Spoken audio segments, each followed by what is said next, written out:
Pete Greco, the VP of Sales and Technology here at Productive, and want to thank everyone for joining us today and taking a look at CryptoLocker and what's it all about. And based on the attendance for today, I would say people are very highly interested in this topic. So that's great to see just tons of people on the event, and we appreciate you taking 30 minutes of your time. We hope it's valuable for you. And if you have any questions throughout today's presentation, feel free to use the chat function. You can chat the questions to me, and I will be relaying them on to Pete, and we'll be doing our best to get answers for that. So with that, Pete, you with us? I'm here. All right, cool. You ready to show us what we're gonna be talking about and who is Productive? Absolutely. So thanks everybody for hopping on with us. We're going to do Meet Productive in 1 minute. Then we're going to talk a little bit about how CryptoLocker happens, and then where do you stop CryptoLocker or ransomware in general. And we'll talk about some technologies that can help at a high level. And then we'll give you some additional points to consider. So without any further ado, let's meet Productive in 1 minute. So who are we? We're a security and storage software expert for mid-sized companies. At Productive Corp, you're going to have a dedicated account executive who's going to be responsible for meeting your needs and helping you solve your problems. We test, implement, and many that we don't. We do a lot of assessments, and this is definitely a way that you can help get on top of your current environment. We also do a lot of penetration tests. It probably has a healthy Wi-Fi environment, as do way configuration and health check services, setting up VPNs, VPN to village content, a lot of video, a lot of 2-minute tech articles and videos so that you can drill into certain aspects, either products or knowledge-related information like this web event to learn more and more about what's going on, or to stay up to date, or to just get a different opinion on what's going on. You know, the stuff that we talk about, because we recognize that there are tons of ways to think about everything, and we love giving our opinion. We also love hearing your opinion and trying to figure out what's the best way to do stuff for specific environments. So without any further ado, here's what I'm hoping is that nobody on this call has seen this screen yet, or will see it in the future. This is kind of one of the many variants of CryptoLocker of what you see, and was actually just on a backup demo earlier this morning with one of our partners, and the tech there was saying they had worked with a customer who ended up paying $20K in ransom to CryptoLocker, basically to free up the data on 15 servers where their backup hadn't been working. So they had no protection up front, and they had no way to recover. And that's a pretty healthy chunk of data, right? So this is typically what you're going to see when CryptoLocker happens.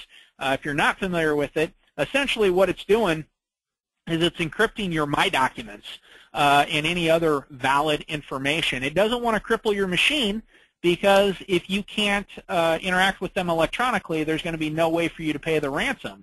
So it's typically not damaging Windows. It's actually going after your docs, your Excel files, your PowerPoints, your PDFs, the kind of stuff, video files, the kind of stuff that's going to be important to you, and then you're going to basically pay that ransom via a Bitcoin, typically. And these guys are running a business here, so the majority of the time, if you pay, you are getting your data back. It's not a legitimate business, but it's a business. So how are people getting this thing? Right, the easiest way, and I hope this slide is easy for everybody to read. We were really trying to make it as usable as possible. Right, the easiest way is via some kind of phishing scheme or some kind of rogue download. Right, so I've got 2 emails here, and tell me if you can tell which one would fool your folks. Right, I buy a lot of stuff off of Amazon at home and for the business, right? And so here's something that I've gotten. Also do a lot of UPS shipments. So I've got a UPS returns label delivery. One of these emails is legitimate. One of them is not. And it took me a good long while looking at both of them. Now, the easy part for me was to realize I don't use my Productive Corp email for Amazon. So getting this to my work email, that's the outlier right here.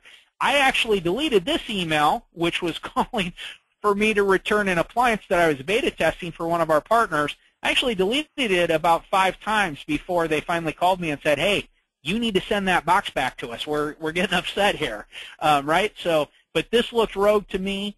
This link does not look legitimate. row.ups.com/ship/print does not look like a legitimate UPS site, but this is a third-party company that manages the UPS tracking. So this one actually is legit. This is not legit.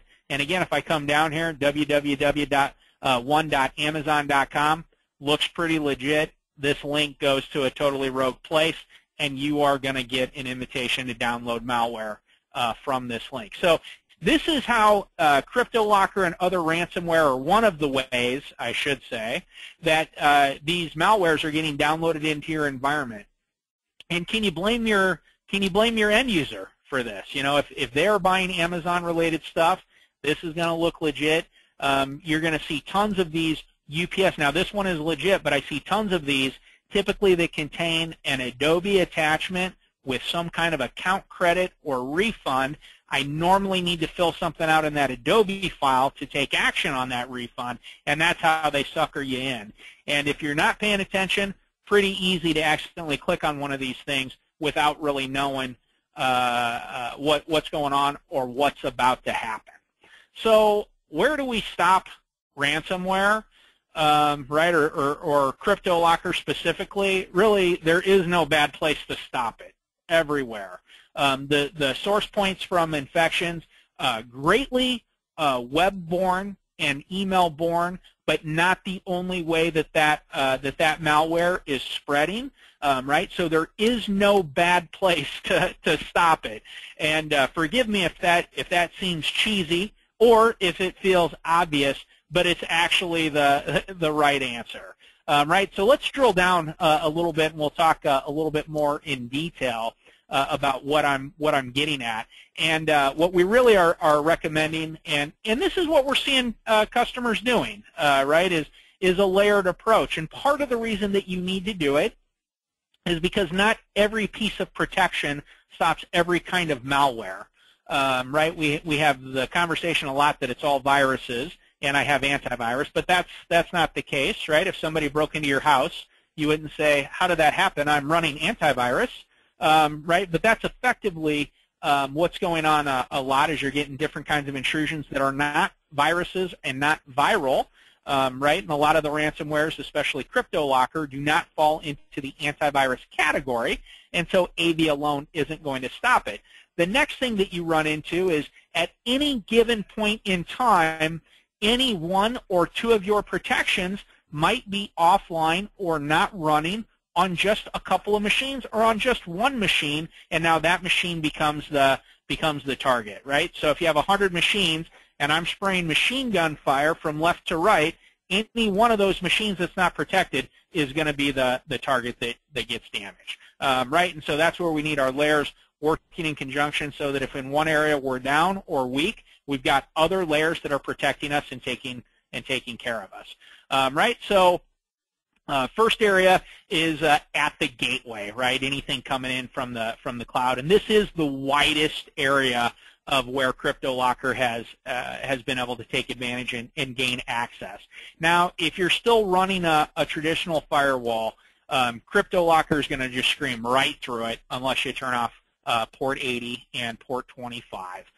Right? And now at that point, we might as well just go ahead and unplug the business because we're pretty much offline anyway. So that's not reasonable for most folks. So what do we really need to be doing? We need to be thinking about something that is actually looking for malware, and it's got to be more than just scanning for viruses. So I have seen some enhanced gear out there that's got kind of an antivirus scanner on it, and that's important too. I don't want to downplay that viruses aren't still happening, because they are by the troves, right? But as we said earlier, it's not all viruses, and so that's where we need to be looking inside of packets, and we need to be looking at stuff that's application aware and is actually looking into that malware and really trying to identify what is it? Is it something that we know about, and is it something that we can stop? Now, if you're looking at a UTM strategy, that's also going to include the capability to scan and filter websites, and we're going to talk a little bit more about that, and email traffic, and we're going to talk a little bit more about that. But that would be something that you could do on a UTM or a UTM/next-gen firewall. But definitely that next-gen firewall at the minimum, or it really is becoming that new minimum of what you need to be doing at the gateway to stop these kinds of attacks. Now, something that's not new, I don't want to say that it's new, but it's definitely newly affordable for the mid-market, right, is the capability to do sandboxing. And what this does for you is this allows you to run a virtual copy of your environment in the sandbox, and any rogue code that comes through can now be executed in the sandbox to see what happens with a minimum of lag, and then you can start figuring out, oh boy, we ran this program, and now all of a sudden a bunch of files got encrypted. That was unexpected, and then we can identify for sure if a piece of code actually contains some kind of malicious attack. And one of our key partners, their Sandbox utility has actually stopped I think it's over 60 variants of just Cryptolocker, right? And that's not even the only encryption malware that's out there, and they have over 60 variants. They were able to stop every single variant with their Sandbox technology. So this adds a whole new level of capability for being able to really identify what's going to happen post-execution on a threat with a huge amount of certainty that you're making the right decision, or letting the appliance make that decision for you, right? So see what happens before it happens is the whole idea there, right? Now, we showed you those emails. So the best thing to do there, don't let that email reach the end user. Right? Stop that phishing attack. And this is where phishers are really getting way smarter. Right? They're starting to actually track where they're stealing data from, right, and selling that data to be used in a targeted way. So if we steal a list from a major bank, right, in the old days what we do is we just send an email to a gajillion folks and say, hey, I'm ABC Bank, reset your account. Right now what they're figuring out is, oh, well, here's a list of ABC Bank's customers. Let's send this email to them saying reset your account number. Here's a list from DEF. Let's send those customers a targeted email, and those emails have more opportunity to work when it comes from an institution that you're already doing business with. Right? So they're getting a lot smarter about mining the data that they're stealing and taking advantage of sending targeted emails, just like folks are doing with marketing. You filled out this form saying you're interested in learning about firewalls. Well, we're going to send you information about firewalls. The crimeware guys are doing the same thing, but with exploits instead of products or offers or telling you about your favorite beer, your favorite soft drink, or whatever. It's really working in the exact same way. So upping that anti-spam, and this is where, myself included, I jump right in there with everybody. I think a bulk of us have taken some of our focus off of our anti-spam policies.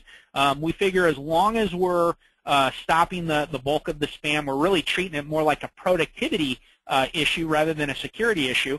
As long as we're stopping the bulk of the spam, we're not worrying about it. But we really need to be targeting email security and really continuing to modify, monitor, and tweak those anti-spam and email policies so that we're keeping the most negative stuff away from those end users, keeping it even out of their quarantine boxes so that they can't get fooled and release it into their inbox. And I don't want to control every single email that comes in. I want my folks to be able to log on to their, their browser-based control, figure out, oh, here's a legit email from a customer. They got flagged somehow. I'm going to release this in, or here's a newsletter that I do want to read. I'm going to release it in, but I got to keep the truly nasty stuff out of there so they don't accidentally make that bad decision.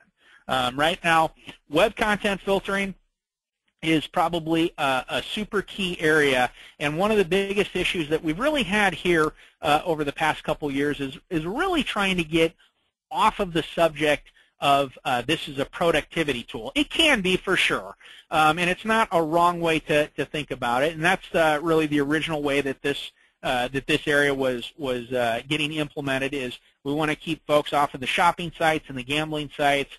We want to mitigate risk by making sure that we don't get sued for somebody showing somebody else objectionable content. We want to make sure people are getting back to work by keeping them off the game sites or the gambling sites or whatever. And those obviously still are components.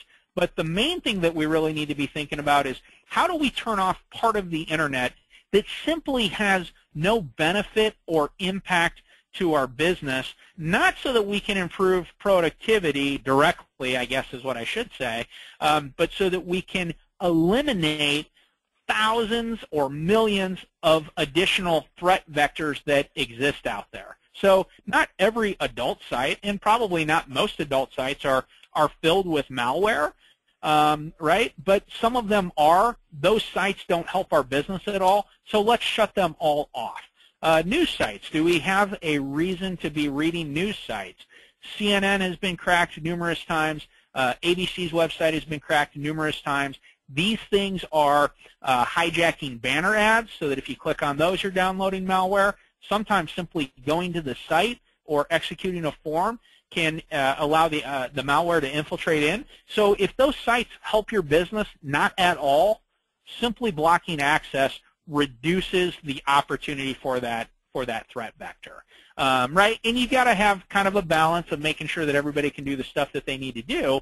But the more open you make that, you're increasing those threat vectors, and that creates more opportunity for downtime, which then does become a productivity issue. And as the IT staff, obviously, you are the ones now under the gun when one of those threats gets brought in, even through a legitimate website, right? And the majority of the malware that's coming in from web traffic is coming from legitimate websites that have been compromised or hacked, not dummy sites that have been thrown up to lure folks in. Those originate from phishing schemes.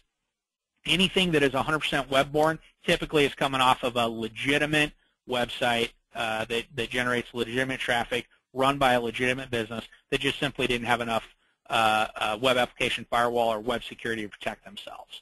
Right? So antivirus is great at stopping viruses, doesn't stop all malware, or not all malware is a virus. Right? Trojans are not necessarily viruses. Worms are not viruses. Right? And so we're having way too many conversations with folks that are running a antivirus-only solution, and that's not even going to get you started against a CryptoLocker, the bulk of ransomware that's out there, and literally millions of other non-viral threats. So it still needs to be done because there's still tons of viruses circulating around, but it's really, that's becoming a more minor part of the equation every day and every year. Right? So that next level on that endpoint is intrusion prevention. Right? And I remember when I got started in this business 15 years ago, you only saw host-based intrusion prevention for servers. Typically then it cost $1,500 to $2,500 just to buy a product, and then it would probably cost you that much to get it installed and get it working correctly. And now intrusion prevention is really pretty commonplace, pretty buttoned down, very stable in every product that we provided in, and tons of the products that I've evaluated or looked at. Yet we still see tons of folks that don't have it enabled.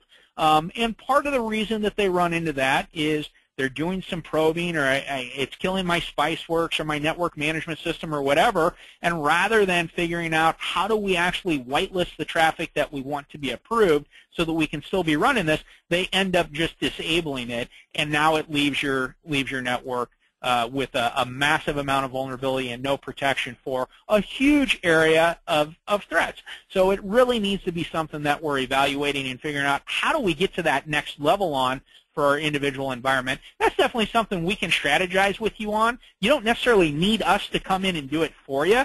You can work with support for your endpoint provider. Definitely would be something that we'd love to help you out with, though. Right? So how does stuff get in? Right? You've got that UTM in place, or that next-gen firewall. We've put in a sandbox even. We have been through those email policies with a fine-tooth comb. One more percent of tightness and no emails getting through at all, right? We've gone to the end of the world, and now I got something. Well, what are we doing to protect the front door? Right? We're worried about the cloud, and we need to be worried about the cloud.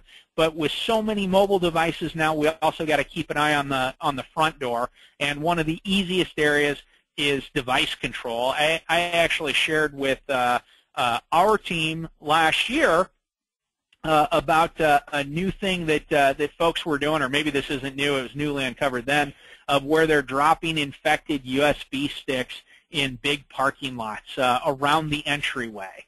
And then the hope here is people walking by, see a USB stick, oh, it's a 4 gig, that's nice. I wonder what's on it, or maybe I'm just going to start using it, and as soon as you plug it in now, you're infected. Just one of the easy ways that the crimeware guys are spreading malware. And the interesting thing is we talked about this internally here at the beginning of last year. We just heard from a customer at the beginning of this month who had been attacked this way. Somebody found a stick in the parking lot. They plugged it into their computer, and luckily they stopped it or kept it contained to just that machine, but still that machine was compromised, and we're helping them with a cleanup solution. But definitely something that we need to be thinking about. So what can we do there, right? Device control is that next thing that we need to be talking about, and there's a whole host of ways that you can do this. Device control is now included in a lot of endpoint products. We talked to tons of folks who have this kind of capability that have not evaluated it. So if you have it in your product and you're not using it, I would start taking a look at it. And depending on what product you have, right, they don't all work exactly the same way. But lots of those products give you the capability to whitelist your admin thumb drives or the key thumb drives that you want to be able to be used, allow you to block different kinds of optical drives or floppy drives, right? We know in our environment here, we're never going to install software by putting a CD in the tray. Everything that we install is going to come over to the network, so we've disabled CD drives. I don't think I have any boxes anymore that have a floppy disk in them, but when we were still running XP, almost every machine that we had a floppy. I wouldn't even know where to buy a floppy, so that's not going to get used, so that can be disabled. Right, we can block bridging for Wi-Fi access. So I've got folks in here like myself sitting in the office. I'm connected to the LAN. I've got my Wi-Fi on. I don't need my neighbor coming into my network through my Wi-Fi card. So that's something that really warrants a closer look at to identify what kind of policy do we have and how are we going to stop stuff from coming in that way. If you've got anybody that's been impacted by a Cryptolocker or some kind of ransomware at home and they're traveling back and forth with a thumb drive, great opportunity to bring that malware right into the office. So just another area that we need to be thinking about. Application whitelisting. Now this is a little bit trickier, right? But if you're set up to do application control and you're doing application whitelisting, now you can prevent unauthorized applications, which is essentially all Cryptolocker is it's just another application that's running like a Microsoft Word or something else. Now the downside is it's doing something that you don't want it to do, but effectively it can be stopped through application whitelisting. So just another area, if my endpoint security was offline on just this one machine, but I had a good application whitelisting policy, it would actually prevent something like a CryptoLocker from running. So just another layer to that. Now, how can I get visibility into my network to see what's going on and where it's happening at? That's where SIEM comes into play. This can help me see a couple of different things if you're running a true SIEM environment. Related to CryptoLocker, I should say. SIEM actually does millions of things to help you with your environment. But when it comes specifically to CryptoLocker, it's going to give you a couple of different things. It can help you see malicious traffic that's spreading across the network through the use of file integrity monitoring and event correlation. It can also help you identify when massive amounts or minor amounts of data are changing a lot of different ways. And then you can also monitor and see this traffic going through non-PC or workstation endpoints. So at switches or other devices that are coming across the network and be able to see it. And in some cases, you can do some remediation and rollback to basically prevent an outbreak or a spread. I typically wouldn't talk about SIEM as a security prevention tool. It really is a visibility tool, but a lot of the SIEMs that we're involved with can do some remediation on things like CryptoLocker, and obviously we'd love to chat with you more about that kind of thing. Now, this is kind of not related. This isn't a preventative way, but one of the ways that we can identify that something like CryptoLocker is happening is through data analytics, which a lot of times you're going to do on your storage. You could do it on servers, but typically you're going to do this on storage. And this can look for data that's rapidly changing to be able to alert you to something that's going on so that you can stop a backup and start recovering good files. So some of the folks that that are getting impacted here, they've been able to remediate by having a good backup and a good recovery policy that allows them to replace that data. And if you're doing some kind of infinite incrementals throughout the day, right? You've got your MyDocs synced to a file server or synced to the cloud, and you're keeping multiple iterations of that. Makes it very easy to go back to that snap from 30 minutes ago, an hour ago, 90 minutes ago, or whatever your RPO objectives are, and recover or replace that encrypted data with the last known good data, and really minimize any kind of data loss. And that's something we can talk about a little bit more in depth if anybody's interested in learning more about it.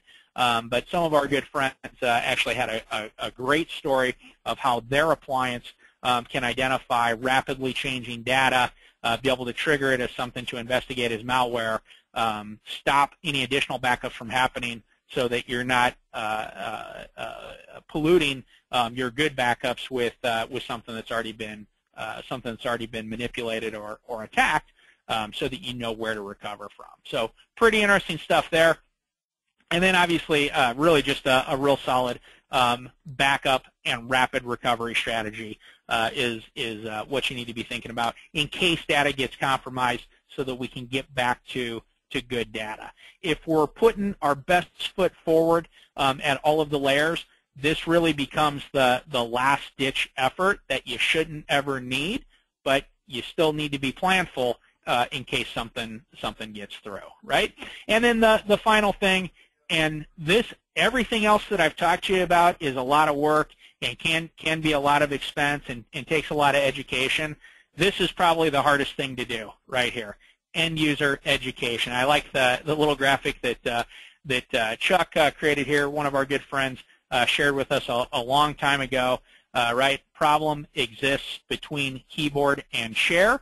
One of our favorite errors, and that's your biggest challenge. In a 500 machine environment, you've got 500 folks out there actively clicking on stuff every day. Not trying to bring you down, but that can be the result of just rampant internet use, email utilization, mobile device use, and no thought process at all about what's secure or what could happen, or changing my passwords or whatever, right? And I know how this comes to be just from my interactions with my wife, she wants to go back to the days where we have one password for virtually everything. We have one email address for virtually everything. Why is everybody making us change passwords all the time?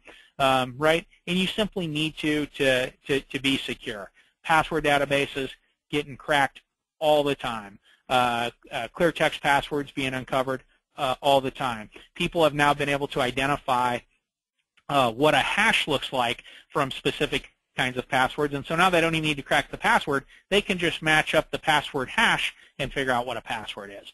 Right? So there's no way we can ever do enough to protect our identities or protect our data, and now we have a bunch of end users out there not trying to help us accomplish that same goal. So educating those end users more about security topics, and then also we got to have some empathy and some expectations of what they know and what they're capable of, so that we can build our infrastructures in a way that allow them to get their work done, but creating more barriers for them to bring in threats and more barriers for them to accidentally export sensitive data or allow sensitive data to leave their machines.